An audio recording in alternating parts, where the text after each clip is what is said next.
to this Mark's Reviews and Tutorials video. This is just a real quick what is what under the bonnet. This is a Kia Sportage. You've got color coding here for things. Often they'll do that for things that they're happy for you to touch. Blue here. This is where you put your washer fluid. The stuff that squirts up onto your windscreen goes in here. This is an overflow bottle for your radiator coolant. This guy here. You're not putting water into here. You're putting, as you can see, a colored coolant in. And minimum maximum levels for where it wants to be. This one back here is your brake fluid level. Over this side, you've got your battery, this big one here. And yes, you have got access to some things here. There's a fuse here that can blow in certain circumstances that can stop your car from starting. It'll disconnect the battery. And this one here, if you're ever looking under here and thinking, what is under that? I'm a bit scared to lift the top off. There's actually fuses in under here.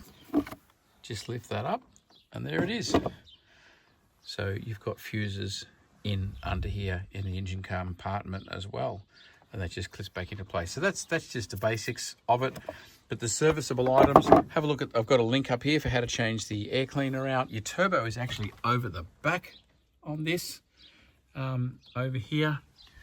And as I said, washer bottle, radiator, they're the ones to check. If you come under here and check, you've got your engine oil dipstick right here. You can pull that out to show you where the measurements are. You just give it a wipe, a bit one-handed here with the camera, but just give it a wipe, dip it back in, and as long as it's between those 2 points, which this one is, then you are all good to go. Put it back into that hole right there.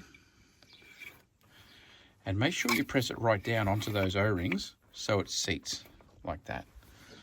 Okay, good luck.